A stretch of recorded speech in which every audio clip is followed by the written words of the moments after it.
안녕하세요. 오늘 저희가 함께 살펴볼 자료들, 이게 진실이라는 개념이 서구 역사 속에서 어떻게 변해왔는지, 그리고 이게 오늘날 우리가 말하는 탈진실 사회와 어떻게 연결되는지를 깊이 파고들고 있습니다. 네, 맞아요. 거기에다 아주 오래된 지혜죠. 10계명 중 하나가 이 문제에 대해서 또 어떤 통찰을 주는지도 같이 볼 건데요. 보내주신 이 자료들 보면서 이 복잡한 정보 속에서 핵심을 딱 짚어내고 또 현재를 좀 더 깊이 이해하는데 도움이 되었으면 합니다. 네, 이 자료들이 참 흥미로운 게 그냥 역사를 쭉 나열하는 게 아니더라고요. 진실의 기준이 신에게서 인간 이성으로 또 개인 주관으로 이렇게 옮겨가잖아요. 그렇죠. 결국에는 객관적인 사실보다 감정이 더 중요해지는 현상까지 그 흐름을 쭉 추적하고 있어요. 왜 탈진실이란 말이 나왔는지, 그리고 이게 바로 당신의 삶, 우리 공동체에 어떤 의미가 있는지 생각해 볼 지점들을 던져줍니다. 정말 그런 것 같아요. 예전에 지구가 평평하다고 믿었던 때처럼 각 시대가 생각하는 진실이 세상을 보는 방식을 딱 결정해버리는 거잖아요. 네, 그렇죠. 그럼 그 변화의 큰 흐름부터 한번 짚어볼까요? 자료 보면 중세 시대에는 진리의 최종 권위가 교회 그리고 교황에게 있었죠. 맞습니다. 완전히 신중심이었죠. 그런데 이제 16, 17세기에 종교개혁, 과학혁명 이런 걸 겪으면서 큰 변화가 와요. 권위가 이동하는군요. 네, 진리의 기준이 교황 개인의 말이 아니라 성경이라는 텍스트, 그리고 인간의 이성, 또 관찰 가능한 과학적 증거 이런 쪽으로 옮겨가기 시작한 거죠.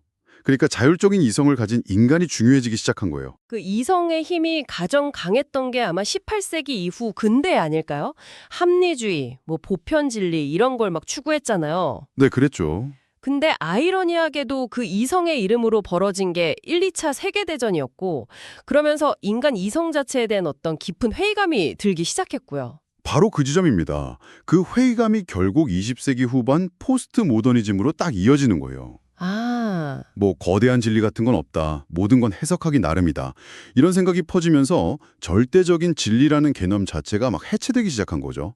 다양성은 존중됐지만 어떻게 보면 진리의 기준이 좀 모호해지는 그런 결과를 낳았다고 볼 수 있죠.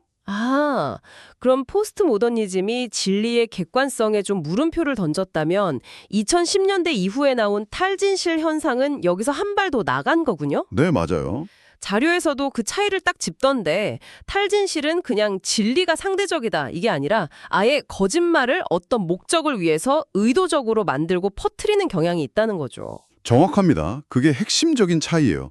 객관적 사실이 뭐냐 이거보다 내 감정, 내 신념에 맞는 이야기가 더 중요해지고 그게 여론 형성에 더 큰 영향을 미치는 사회.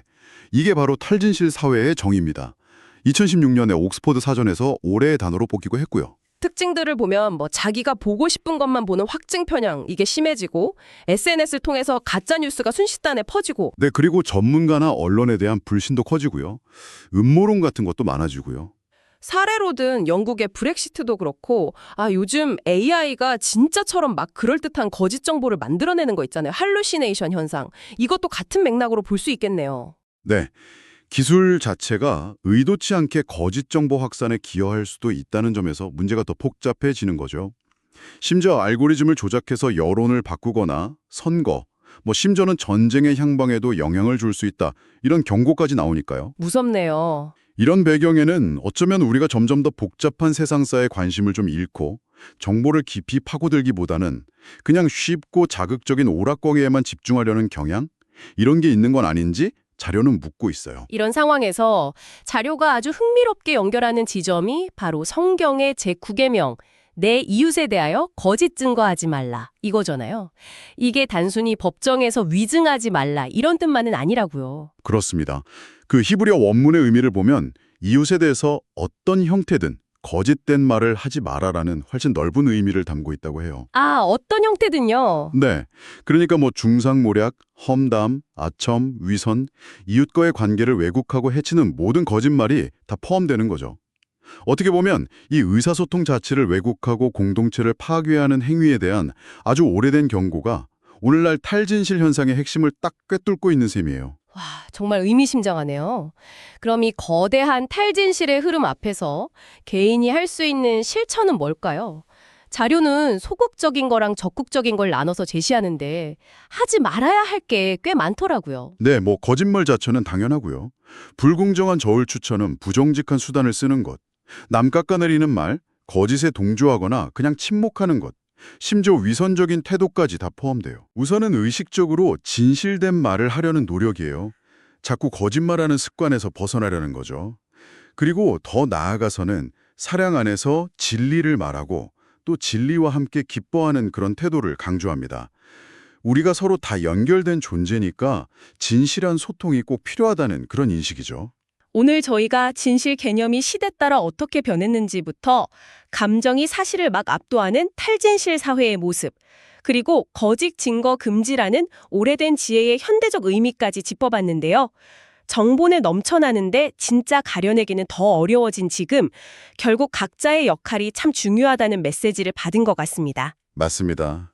이게 거대한 사회 변화 앞에서 개인이 참 무력하게 느껴질 수도 있잖아요. 그런데 이 자료들은 일상에서 우리가 뱉는 말의 무게, 그 진실을 향한 작은 노력들이 결코 작지 않다고 말해주고 있어요.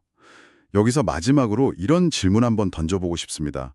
당신이 매일매일의 삶 속에서 거짓말하지 않으려는 의식적인 노력을 기울이는 것, 어쩌면 그것만으로도 이 거센 탈진실의 파도에 맞서는 어떤 의미 있는 저항이 될 수 있지 않을까요?